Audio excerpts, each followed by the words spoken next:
claro que se encerra de alguma forma um ciclo, porque a gente, na verdade, tem que ter a ousadia de jogar para fora o que tem nesse momento. Mesmo assim, não deixa de ser também uma fotografia, que depois vai ter várias outras imagens. Eu mesmo vou questionar várias coisas do meu próprio trabalho, já sei disso, né? E assim a gente vai avançando. Inclusive, nessa relação militância-pesquisa, o militante Timo com certeza vai questionar coisas do acadêmico ou intelectual Timo, o que ele veio pensando aqui. Sempre tem essa coisa do quanto que a gente está mergulhado também em que tipo de atividade, né? Então eu entendo que tem essas múltiplas subjetividades que contribuem com isso e todos nós sabemos disso, né? A gente é pesquisador, a gente é militante, a gente é cidadão dessa cidade, querendo ou não, né? O que está sendo feito com ela e da forma que é feito. E esse trabalho começou a ser formulado enquanto projeto uns 5 anos e meio atrás, porque eu fiz um ano no IPU e depois migrei para a UF. Né? O IPU todo mundo conhece, também tem interessante linha de pensamento crítico e tudo, mas talvez vocês vão entender um pouco que o olhar através das instituições, que seria mais um olhar do planejamento, não foi tão adequado para a temática que eu me proponho a discutir. Então eu me senti bastante bem abrigado aqui na UF, né? Muito bem orientado nesses 4 anos. O NUREG também sempre um espaço ótimo de troca, né? O nosso núcleo de pesquisa. E no restante eu vou delegar essas palavras aos agradecimentos que escrevi. E aí quando eu vou fazer a revisão dessa tese, lá pelo final de janeiro, início de fevereiro, eu vou compartilhar o link do PDF e vai estar livremente disponível. Tá? Ainda não, porque ainda tem muito erro para consertar. Né? Eu vou fazer uma coisa, estou arriscando um pouco. Nas defesas que eu participo, às vezes, um dos problemas que me parece tem é uma questão de você ter 30 minutos para apresentar exatamente um trabalho de 4 anos, que é impossível. Eu entendo que a defesa ela é principalmente sobre o texto que a gente conclui enquanto tese. Porque a pesquisa em si ela tem 1 milhão de desdobramentos. Cada discussão que temos, cada encontro depois, antes, faz parte do projeto de pesquisa de doutorado. Mas eu estou aqui para defender o que eu entreguei enquanto tese escrita. Então eu tentei juntar uma apresentação que pode trazer o máximo possível, pelo menos de ideia do que se trata do trabalho escrito, para quem não leu esse trabalho. Isso quer dizer que vai ter vários slides que eu vou talvez só destacar 5 palavras, mas pelo menos tem a ideia lá do que é o texto. Eu vou apresentar a estrutura inteira do trabalho escrito. Um convite para ler o texto. Ah, sim, claro, o convite para depois ver, é isso mesmo que ele escreveu? E, bom, o tema, ele não mudou desde que eu formulei o projeto, porque a princípio eu continuei me encontrando dentro dessa temática. Eu acho que os 4 elementos, movimento social de base, território de resistência, investigação militante, favelas cariocas, 80% do que eu escrevi na tese acho que está nesses 4 elementos que também compõem o título. Tá? E aí o Rausbeck, que felizmente veio do Uruguai, com certeza também me inspirou nessa questão de tentar olhar um pouco mais para as potencialidades e as potências que encontram-se principalmente nas periferias. Que a gente olhando com o olhar dos centros, normalmente não vai conseguir enxergar. Então é uma proposta de inverter esse olhar. Né? Isso está um pouco uma motivação em geral dessa tese. Aí o objetivo específico da pesquisa é acompanhar, refletir e discutir o trabalho de movimentos sociais de base que atuam em favelas no Rio de Janeiro, para alcançar um melhor entendimento das formas de resistência e territorialização, expressas na relação favela como território e movimento social de base que nele se territorializa. E aí eu mesmo faço parte do Grupo Roça, a maioria deve saber. Então foi uma relação a partir desse trabalho com esse grupo, com outros grupos que a gente tem uma articulação política. E como esse trabalho é uma investigação militante, se propôs a contribuir com essas articulações, sendo uma ferramenta de reflexão. O trabalho, a tese em si, tem 3 capítulos principais, tá? Os capítulos 2, 3 e 4, sendo que o primeiro é uma contextualização. Né? Nessa perspectiva de investigação militante, que a gente rompe com a ideia do narrador neutro, né? De alguém que puramente olha por fora e vai dizendo, ela exige, ao meu ver, sem a gente se exaltar demais também, mas pelo menos contextualizar um pouco quem está falando, de que lugar está falando. No meu caso, talvez também essa coisa de que esse alemão quer ir para ficar falando da favela e ainda a partir da favela, né? Então acho que a contextualização ela tem que ter seu lugar num trabalho de investigação militante. Os 3 outros capítulos, a geografia e movimento é um diálogo, em primeiro lugar, dentro e a partir de dentro da disciplina geografia. Eu me senti, na escrita dessa tese, normalmente sempre focando em um grupo que eu estaria dialogando. E a tese como um todo, eu acho que não dialoga nesse sentido quase com ninguém. Eu acho que cada parte dialoga com alguém. E como um todo, ela só faz sentido, vamos dizer, talvez especificamente para o meu contexto. Mas eu entendo que, né, a gente até já dialogando a questão da caixa de ferramentas, né, a ciência como caixa de ferramentas, dialogando com Foucault também, com Deleuze e Guattari, eu acho que uma tese também é isso. Ela não se propõe a ser usada como integralmente. Se tem 2 páginas que servem para alguém, eu já fico muito feliz. Se tem um capítulo que já serve para outra pessoa, eu já também acho que é muita coisa. E a partir desse 2º capítulo a gente entra no 3º, que é muito assim aprofundando mais a questão conceitual, trazendo a perspectiva, né, da vivência na favela ao encontro com uma questão mais conceitual de território e vincular isso com poder, com dominação, com resistência. E o 4º capítulo, que seria o principal, é uma construção coletiva de textos de autorreflexão, onde 4 grupos que eu vou apresentar depois refletem seus próprios trabalhos de base. E foi um processo desde 2012 que a gente foi aprimorando a forma de como isso poderia acontecer, com altos e baixos e tudo que faz parte. A introdução, é claro, e aí, bom, esse finalzinho é só uma pequena amarração no final, que nem vou entrar muito não. Esse caosinho ali é uma proposta de relacionar os capítulos, né? Assim, no sentido que a luta ela é como um círculo e pode sempre ou começar em qualquer ponto, mas ela nunca termina. Eu também penso um pouco a articulação entre as partes dessa tese. Até que eu ainda inventei de trocar de sequência, mas não deu muito certo também na última hora, então voltei. Mas nós temos aqui, né, o título simbolizando né, o foco principal do trabalho em si, um pouco de onde vem essa reflexão toda, e aí ela vai entrando em ciclos de reflexão que remete também aos ciclos de uma pesquisação ou uma investigação militante que exige sempre, como qualquer pensamento crítico deveria exigir, o contato sempre renovado da reflexão teórica com a prática. Senão a reflexão teórica ela acaba morrendo enquanto pensamento vivo. Eu vou apresentar cada um mais especificamente mais para frente, então vou deixar só essa imagem por aqui. Só destacando agora algumas coisas, aí eu vou entrar nessa coisa. Não tentem ler tudo. Eu estou só querendo colocar para dar uma ideia de onde a gente está no texto, como é que a coisa funciona. Eu vou destacando e destaquei também em negrito normalmente as partes que me importam nos slides. A questão da investigação militante, ela é tanto uma ação de militância como uma investigação exercida num contexto de militância.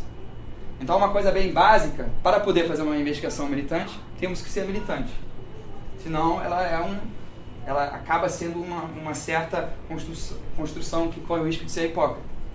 Isso, para mim, tem uma importância no sentido de que a investigação ela tem que ser a sua autonomia, mas a militância também. Nenhuma coisa deve depender da outra. Devem interdepender. Tá? E aí, eu recorro a uma experiência do meu trabalho que seria de mestrado, que na Alemanha era diploma, no sentido de que não participo de um processo por querer investigá-lo, mas eu investigo por fazer parte dele. Tá? Isso, para mim, explica muito bem o que é uma investigação militante.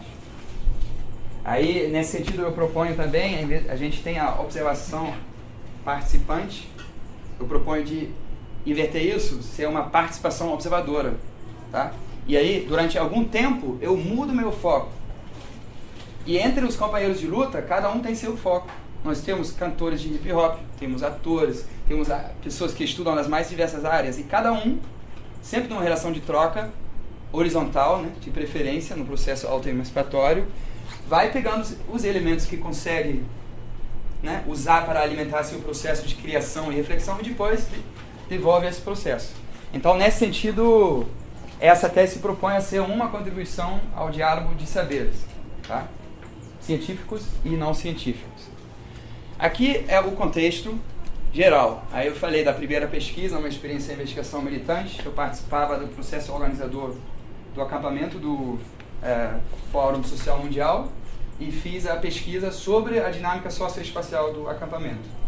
Como eu estava vindo de uma geografia regional bastante clássica da Alemanha, eu tinha que romper com muitas coisas para poder, de fato, escrever sobre a experiência, porque afinal eu estava tomando partido, eu estava ali no meio, eu estava querendo falar o que eu achava certo e errado e tudo mais, e a princípio não poderia se fosse pela geografia regional clássica. Desde 2008 eu moro na Maré, né, e os que vieram, né, que são da Maré, sabem o quanto que é importante para mim a vivência na Maré e a experiência desde que eu conheci em 2003.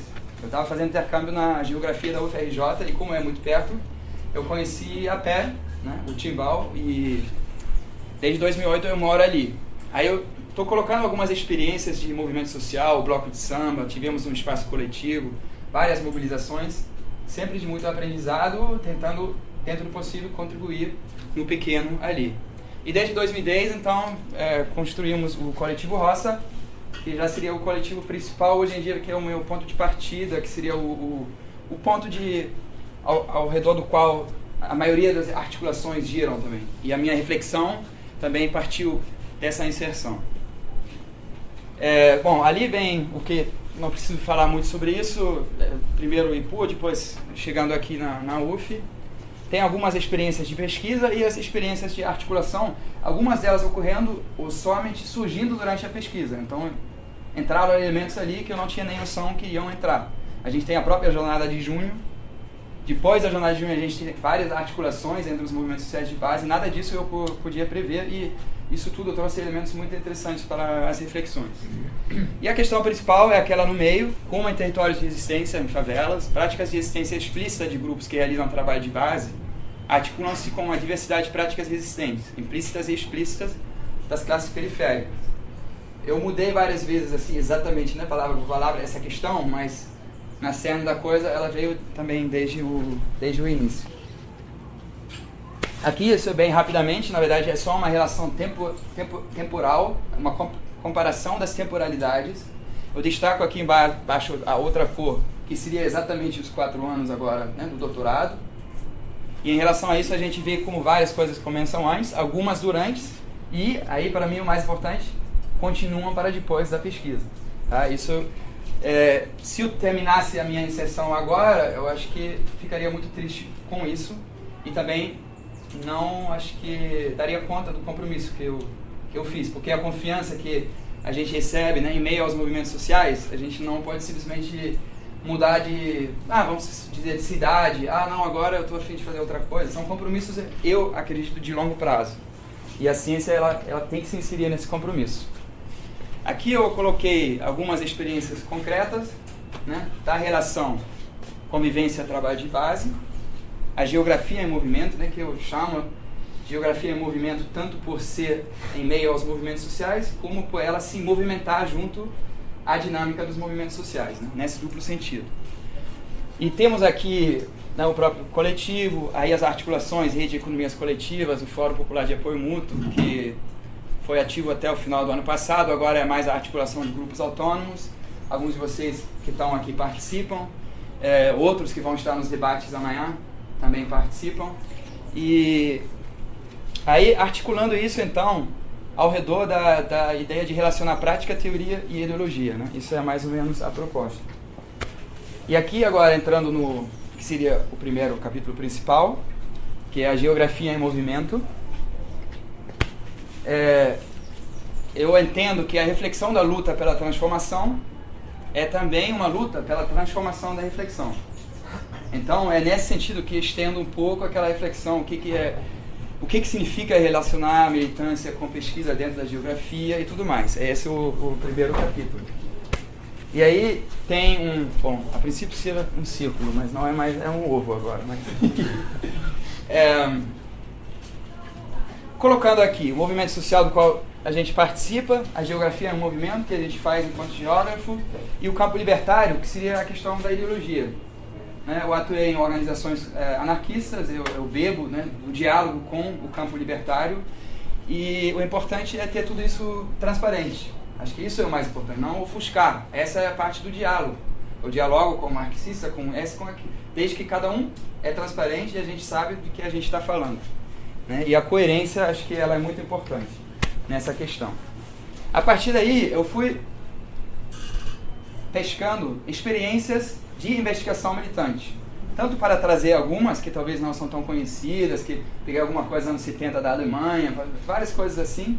E também, ao mesmo tempo, eu entendo que se por um lado talvez temos condições, né, por ter uma geografia crítica na UF, de desenvolver esse tipo de trabalho, não necessariamente seria tão reconhecido em qualquer lugar da geografia no Brasil. Então acho que quando a gente, né, tem a ideia de partir um pouco para um canto não tão explorado, é bom a gente criar uma base razoavelmente estável, né, para poder dizer, não, ó, é isso, é aquilo, tem várias experiências. Então, é nesse sentido que eu criei alguns critérios do que eu conseguiria uma investigação militante, que realmente cria essa relação interdependente e horizontal entre pesquisa e militância e a própria ideologia que está ali no meio. Aqui são as experiências que eu trouxe, no total são 6, eu não vou entrar em detalhes, mas vai desde os operaístas, década de 70 na Itália, o coletivo Situaciones da Argentina, que já traz experiências bem mais recentes, né, 2000, as revoltas na Argentina. Nós temos uma experiência, como eu falei, anos 70 da Alemanha. Temos agora mais esses movimentos Occupy e tudo mais, um novo interesse pelo Militant Research. E temos, acho que a principal, talvez, inspiração e uma das mais importantes é a investigação, participação, ação participativa, né, que tem um nome importante que é o Orlando Falsborda da Colômbia, que eu vejo como uma das grandes contribuições para o campo das investigações militantes em geral e que traz tanto acúmulo rico porque a gente tem essa outra relação também com movimentos sociais na América Latina do que, por exemplo, na Alemanha, alguma coisa assim. Então a própria riqueza do movimento social permite que uma forma muito rica de investigação militante é construída na América Latina. Tudo isso, então, se propõe, essas formas de pesquisar, se propõem a contribuir com saberes em movimento. Aí eu dialogo com o Raul também, essa questão que vem do Fanon, do Grossfogel, de entender que há uma coisa das zonas do ser e do não ser. E quando a gente fala a partir da academia, a gente fala a partir dessa zona do ser. E um problema sempre na relação do que seria o subalternizado é a gente querer definir quem ele é. E ele só se torna alguém a partir do momento que eu o defino. Através da convivência, que os nossos saberes, o que consideramos saberes nas zonas do ser, na verdade transforma-se em não saberes nas zonas do não ser. Tá? E a partir daí, só então escutando e, né, saber aprender, escutar e também saber se fazer entender. Porque muitas vezes, se eu falo lá sobre o território, o povo não me entende. Você discutiu isso lá com os moradores? Se eu não consigo fazer isso, eu não consigo me fazer entender. Não é o problema do outro, que não entende porque não estudou. O meu problema é que eu não encontro as palavras certas para conversar. E a experiência em si, ela tem sido que não tem isso e aquilo. É um contínuo. No meio de uma conversa qualquer, num almoço lá num timbal, de repente, alguém lança alguma coisa que demandaria vários anos de profunda reflexão. Então, acho que essa seria um pouco a questão dos saberes em movimento e do diálogo. Eu juntei um pouco as leituras que eu fiz de saberes, relacionando saberes fazeres autoemancipatórios, que eu entendo são os intrínsecos aos processos, e os saberes com-emancipatórios, que a gente pode formular enquanto quem pensa criticamente, mas não confundir isso. Mesmo se eu faço uma investigação militante, eu não penso, por exemplo, em nome do movimento. Eu individualizo aquela forma. Eu pego aquilo ali e dou uma forma, cristalizo aquele pensamento. Ele pode voltar a ser a saber fazer quando ele deixa de ter a autoria individual minha. Eu considero que qualquer pensamento com autoria individual é uma contribuição importante ao diálogo de saberes. Ele se torna um saber fazer autoemancipatório quando ninguém mais sabe dizer de quem veio. Porque não era só de um lugar. Na história também revolucionária, a gente vê quando uma ideia foi, assim, pega pelas pessoas e vamos usar isso, nunca porque só a ideia foi boa, porque as condições estavam ali, talvez aquele pensador falou que as pessoas já estavam fazendo. Então isso é muito importante na relação dos saberes. E é claro que temos os saberes sobre, que podem ser de dominação. A gente também pode construir formas de olhar para o mundo que são importantes para a nossa construção, que não necessariamente são imediatamente de dominação. Aí, bom, saberes em movimento, né, são saberes dos sujeitos em movimento. E aí eu só coloquei que num jogo complexo de relações de dominação, subordinação e resistência, saberes têm múltiplas faces. E aí eu, né, brinco com a questão de dominar. Saber dominar saberes sobre é crucial para pensar e construir práticas de resistência. Então a gente tem que saber se aproximar desses saberes, mas tem que saber se aproximar, né, como se aproximar desses saberes. E aí, bom, isso culmina um pouco nessa proposta de fazer geografias em movimento. A geografia de sujeitos em movimento reflete a tensão entre os espaços que construímos, os espaços que desejaríamos construir e os espaços que somos capazes, resistindo, criando, de construir, né? Contribuía também com esse olhar, né, espacializado e territorializado que a gente leva aos movimentos sociais. O segundo capítulo, que seria aqui o terceiro capítulo, o segundo principal, ele vai entrar na questão da favela como um território de resistência, vai fazer essa discussão. A primeira parte é um pouco mais genérica, favela, o termo favela, o que se chama de favela, como a gente fala sobre favela, a partir da favela. E aí eu trago um olhar sobre, que é das Nações Unidas, assim, para ter alguma ideia da dimensão e também já refletir criticamente como se constroem esses saberes. Não, agora eu vou... Não, aqui. Tá. Aí só entrando agora nesse último capítulo, sobre o Rio de Janeiro, talvez uma pegada importante que eu entendo é necessário para entender territórios de resistência, né, nas periferias urbanas, é entender que as favelas inscrevem a luta de classes periféricas, eu chamo de periféricas ou de outras coisas também, mas se inscrevem no espaço urbano e materializam-se devido à sua resistência e criação. Então a favela, ela não está ali à toa, ela não está ali como um problema, ela não está jogada ali e vamos acabar com ela. Tem muitos porquês ela está ali, e tanto de dominação como de resistência. E a gente já entra numa questão multiterritorial das relações. Eu trago um mapa, a questão da distribuição. Esse mapa é de 2004, não é mais disponível online, eu não encontrei mais, porque tem toda essa tentativa de redefinir as favelas, né? Vamos acabar com elas pela ideia. A Maré, a metade hoje em dia é considerada ex-favela, né? E a gente vê até nesse mapa já a metade da área da Maré, por exemplo, já não é considerada favela. Mas o importante aqui, independente disso, é como se distribuem no Rio de Janeiro as favelas de forma que encontramos elas em todas as áreas da cidade. Então ela é uma periferia, não em termos de distante geograficamente, né, quilômetros do centro. Temos aí relações de dominação a nível cultural, social, político, econômico, que vão fazer com que elas são periferia. Eu incluí um mapa que surgiu muito recente, que é um mapa racial, vocês talvez viram, muito bacana, um estudante da USP produziu. Não deu mais tempo, mas eu vou tentar fazer isso, de pegar esses dois mapas e colocar um em cima do outro, porque a gente vai ver que as pessoas que se autodenominam como pretos ou pardos no censo de 2010 se concentram sobretudo nas grandes favelas e em geral nas áreas com favela no Rio de Janeiro. Eu só marquei algumas aqui, Complexo da Penha, Alemão, Amaré, vocês estão vendo como é denso de verde e vermelho nessas áreas. Aí essa parte aqui, eu não vou me estender muito. Eu estou discutindo um pouco saberes sobre favela e como se constroem esses saberes. Por quê?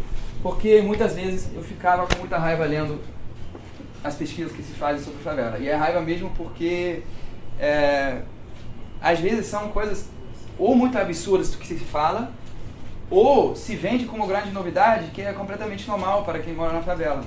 Tá? Então, e acho que a questão é de considerar o próprio saber sobre a favela como um saber legítimo. Ali que está o problema. O problema não é não saber, mas achar que o nosso não saber é um saber. Aí que está a dificuldade nessa relação. E aí, por exemplo, eu pego da Alicia Valadares, que ela vai construindo, ela faz uma sociologia da sociologia sobre a favela, por exemplo, vai afirmando para garantir uma boa administração e um controle eficaz é necessário classificar, medir e quantificar o objeto em questão. O objeto em questão dessa pesquisadora tem 4 décadas, é a favela. Aí eu dialogo com o James Scott, que traz essa ideia de olhar como o Estado, né, tudo que se perde se a gente olha como o Estado, né, um olhar institucionalizado. Aí eu pego como um exemplo que eu achei bastante didática, uma publicação do Observatório de Favelas, que chama de O que é a Favela Afinal. E naquela publicação temos o mundo das fotos, das imagens, que são fotos muito bonitas, porque feito por fotógrafos muito bons. E todos que estão nas fotos são os moradores, e todo mundo que discute são os das instituições. E não tem nenhuma relação entre os dois. Os que pensam e os que são. E os que são só são se os que pensam dizem que são. Aí eu pergunto no final dessa reflexão, afinal, o que é uma instituição que atua na e a partir da favela? O que é um pesquisador que aventura-se a pesquisar a favela como seu objeto de estudo? Uma coisa que eu li também no trabalho. Né? Eu me aventuro, né, de pesquisar a favela. O que é um banco, por exemplo, como o BNDES, que financia, né, seminários que discutem a favela? Né? Quais são as intenções atrás desse tipo de reflexão? Aí a gente entra, em geral, em outras formas de dominar nas favelas, que eu vou ter que pular bastante agora. Só destacando aqui que eu dialogo a partir de uma ideia de entender dimensões e escalas da dominação. Nas ciências sociais em geral, eu vejo que isso muitas vezes é um pouco deixado de lado. Então, uma afirmação como, por exemplo, o tráfico é o poder paralelo na favela, se faz muito facilmente porque só se olha para naquela escala, aquele olhar, aquele recorte. Mas se eu moro na favela, eu vejo toda semana que a polícia militar sobe e recebe o arrego, como é que eu vou sustentar que quem manda ali, quem é o Estado paralelo, é o próprio tráfico? Não se sustenta. Aí, nesse sentido, a gente pode usar essa ideia das ordens próximas, ordens distantes, e a questão dessas escalas de comando e escalas de relação de ações. Como relação, sabe? Eu entendo que a relação de dominar as favelas é uma dominação do conjunto de exército, polícia, milícia e tráfico. Tá? Não separa uma coisa da outra. Eu quero entender o conjunto de como se domina as favelas.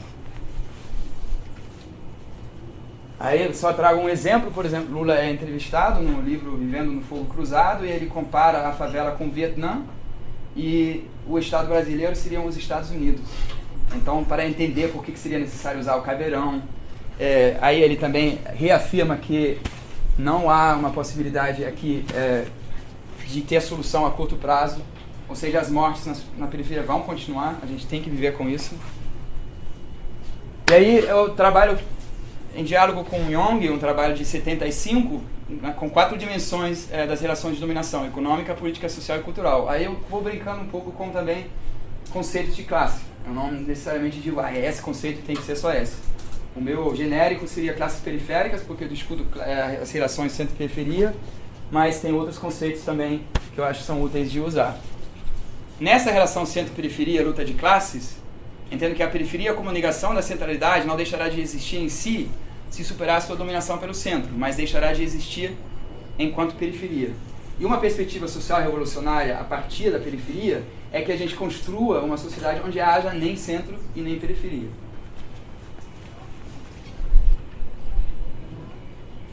Aí, bom, eu seria um pouco também brincando no diálogo com Paulo Freire, que vai dizendo o homem oprimido é o homem libertando-se. Por que não pensar também que as periferias libertando-se? Né? É o nosso processo da gente construir uma sociedade igualitária. Aí eu destaco um pouco a questão de que a luta de classes é uma luta de muitas lutas, que a gente não, por exemplo, pelo fato de a gente estar na maré e focar em certas lutas ali, não quer dizer que elas são mais importantes do que outras lutas. Mas no nosso contexto, elas são importantes. E elas devem complementar-se no sentido de radicalizar a própria luta de classe. Tá? E não uma luta se contrapor a outra luta. Isso mais ou menos se condensa numa proposta de conceitualizar um pouco o que seriam territórios de resistência no trabalho. Tá? Eu chamo de favelas em luta porque é o nome que a gente deu ao processo de autorreflexão. Tá?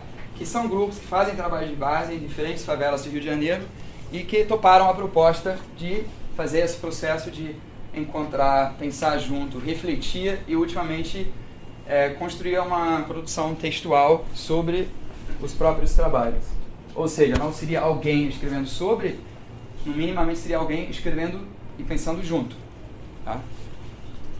Aí, primeiro, eu vou construir um pouco o que eu entendo como movimento social de base, né? Movimentos sociais autoemancipatórios, né? Que tem uma independência relativa em termos políticos, né? Um trabalho que é da base, pela base para a base, não é entendido como base para alguma estrutura superior àquela base. A gente pensa em termos federativos horizontais. E os movimentos que participaram são os Ninguém Que Não Se Cala, o Cupa Alemão, Roça e a comunidade popular Chico Mendes. A gente vai ver isso mais para frente. Aqui eu estou falando das relações horizontais, a gente pode dialogar com Proudhon, a questão do apoio mútuo, né, que a gente pode dialogar com Kropotkin. E a partir da inserção, então, em favelas, onde eu entendo que há, em diálogo com Raul, sociedades em movimento, a partir dessa inserção e pela articulação entre grupos e favelas, o alcance de movimentos sociais, mesmo que sejam pequenos, pode chegar a ser considerável. Essa é um pouco a perspectiva do trabalho de base, de movimentos sociais de base. E aí agora entra um pouco nesse diálogo. O que poderia ser, então, uma favela em movimento? O que a gente entende como isso? E esse diálogo é estabelecido empiricamente através de entrevistas com alguns moradores, entrevistas com alguns militantes, sendo que são poucos. Por quê? Porque o meu diálogo é permanente. Então, na hora que eu faço uma entrevista, eu já sei exatamente com quem eu quero falar. Eu não preciso falar com 8 pessoas e uma entrevista depois presta. Eu faço com uma pessoa que dialoga há 3, 4 anos, só para pontuar, para poder trazer aquela voz para o meu trabalho, sendo que aquelas ideias já me influenciou há muito tempo, porque eu já estou em diálogo há muito tempo com essas pessoas.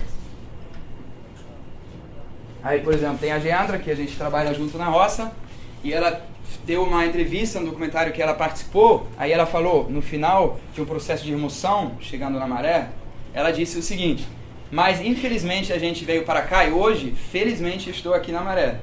Não foi assim, pensando muito sobre isso naquela frase, mas como é que pode fazer sentido que uma coisa infelizmente acontece e depois a gente diz que felizmente estamos naquele local? Aí que a gente tem que entender o quanto que tem de luta e trajetórias de insistir e resistir para que esse espaço se torne um espaço de vida e de vivência e sobrevivência das classes populares urbanas. Aqui a questão da sociedade... só um pouquinho. Valeu.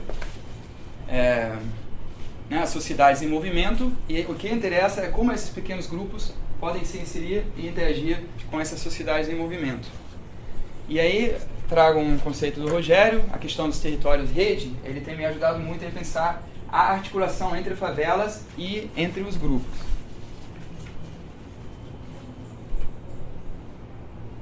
Aí, em sociedades em movimento, o maior desafio, talvez, em termos de fortalecer a existência, é compreender a magnitude dos territórios periféricos, nos quais essas sociedades se territorializam. Como nesses territórios conjugam-se a diversidade de formas de territorializações existentes e como se relacionar com elas de forma integradora e articulada. Isso seria uma das questões permanentes de desafio aos grupos e aos movimentos sociais. Aí eu entendo que, novamente, é uma relação de contínuo. Não há aquela ação militante e aquela ação completamente impensada e espontânea. Há uma diversidade de relações no que eu considero formas de resistência em territórios periféricos, entre que articulam formas mais implícitas, explícitas, formas espaciais mais irregulares, mais regulares, coletivas, mais individuais, e organicidades mais estáveis ou mais fluidas, né? São alguns elementos, alguns elementos que eu separei. E o próprio processo, né, ele se propõe, então, a produção de saberes úteis às lutas, né? E aí eu mapeei um pouco o processo, os lugares que a gente encontrou desde 2012, os grupos que participaram, né? Uso como base o mesmo mapa que eu mostrei anteriormente. E aqui, então, a questão: o que é esse livro, por que um livro, por que é bom ter um objetivo, que é sempre um meio. Então a gente usou essa ideia e vai concluir um livro no ano que vem. Vamos ver a forma, vamos ver quais grupos ainda podem participar. E a ideia é de ter uma reflexão mais profunda, né, do nosso próprio trabalho. E aí, quando fiz essa fala numa oficina, a reação do companheiro foi: beleza, já vi que você é tarde daqui. Aí o Dudu, que está filmando e fotografando hoje, ele tirou fotos numa das oficinas que a gente fez. Isso já é redação. Eu escrevi o texto, devolvi aos grupos, e eu escrevi a partir dos áudios das oficinas. Os próprios grupos fizeram a redação final. Então, eu já tive várias pequenas bancas, né, porque eu já tive que apresentar os meus textos aos colaboradores da pesquisa. Já treinei um pouco, né? Aí a gente encontra na casa de um dos companheiros e vai lendo, vai discutindo, e a partir daí fui tirando os erros e equívocos. Isso já é uma entrevista com o Gelson Janduí, do ano de 2012, uma das primeiras experiências empíricas com um dos grupos. Essa aqui fica situada na Zona Norte, na Pavuna. E os 4 grupos que estão na tese, os textos a gente vai, inclusive, lançar, e amanhã nos debates a gente vai poder focar muito mais nessa parte do trabalho, até que me desculpo por isso, não poder entrar muito mais aqui agora, que eu vou encerrando. Isso aí vai ganhar destaque amanhã, com os próprios grupos falando. E temos, então, a comunidade popular Chico Mendes, que trabalha muito com economias coletivas, vários grupos. Aqui tem um grupo se apresentando no encontro de economias coletivas. Esse é o espaço comunitário do MCP. O seu Bezerra é do MCP, que veio com a gente junto hoje. E aí temos o grupo de hip hop, os Neguinhos que não se cala, que vão estar debatendo junto amanhã. Aí só cito uma música deles, Resistência, que fazem muitas atividades culturais, aqui uma que eles chamam de linha cultural, né? E isso, em geral, é muito importante na construção dos territórios de resistência, são aqueles eventos, os encontros. Qualquer trajetória de militância que a gente for conversar, sempre tem algum momento chave. Em tal lugar eu encontrei fulano de tal. Quando teve tal evento, eu conheci esse grupo, aí eu me animei a fazer parte. Então, criar os nossos eventos, criar os nossos momentos mais intensos, né, é muito importante. Temos o coletivo Ocupa Alemão, com muita dinâmica, muitas atividades, juntei algumas aqui nos últimos 2, 3 anos, desde que surgiu, né? Fizemos uma ótima oficina também, aí, por exemplo, uma foto do Festival Ocupa Rock lá no Alemão. E, bom, tem o grupo que eu mesmo faço parte, eu já deve ter falado com todo mundo um pouco, então posso pular isso, a gente também faz atividades. O Naldinho fez o cartaz aqui. Temos um sarau uma vez por mês, que também é aquele momento de interação, porque a gente faz na rua, então é o vizinho, é o dono da loja do lado, são companheiros militantes de outras favelas e de outros lugares da cidade. Aí, por exemplo, a Semana pela Soberania Audiovisual, em frente à loja, a gente usa a bomba da SEDAI para fazer a exibição. Aí eu usei um pouco essas experiências para ir um pouco para além, dialogando com isso, a gente juntamos um pouco práticas espaciais em movimento. Qual é a importância dessas práticas espaciais para esses grupos? E aí tem uma diversidade grande, espaço fixo, sem espaço fixo, tem grupos que vão em vários lugares, tem grupos que uma favela só, e novamente, o importante aqui é a complementariedade. E as coisas se complementam, e no pequeno, mesmo a gente pegando 3 ou 4 grupos, a diversidade é muito grande.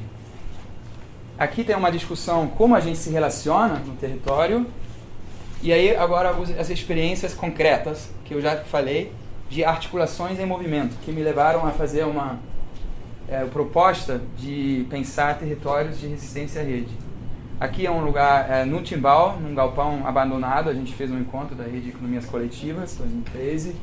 Isso é uma feira desse ano, também Economias Coletivas, que a princípio todos os grupos que participam da pesquisa também participam dessa construção. Isso aqui seria culminando então um pouco numa coisa, tentar graficamente dar conta do que eu entendo como territórios de resistência à rede. Né? Que a gente tem uma única favela, a gente tem o nosso espaço, tem outros espaços, a gente não tem nada puro. Entendeu? Então se relaciona com um, com o outro, talvez tenha um pastor da igreja que é muito bacana numa favela e na outra não tem nem como dialogar. Então a gente tem que ser sempre muito flexível, né, pelo nosso pensamento. E aqui teríamos a relação de diversas favelas. Né? A ideia de territórios de resistência à rede envolve essa questão das rupturas. Né? Não são zonas puramente ditas, não são simplesmente redes. É uma combinação. A gente tem diferentes articulações no espaço e, enquanto movimento social de base, ao meu ver, é importante compreender melhor essa relação para poder construí-la ativamente. Já estamos inseridos naquilo ali sem querer, porque moramos e atuamos numa favela, mas a gente pode fortalecer a potência da resistência dessas redes. Encerrando, esse é o último slide. E aí eu vou pegar só a última frase mesmo. As periferias lutando por si, lutam por um outro todo, um todo para além de centros e periferias. Diante de um futuro incerto, uma certeza nos resta. Nas periferias, construindo e reconstruindo-se territórios de resistência, a luta continua. E aí, encerro com isso. Obrigado.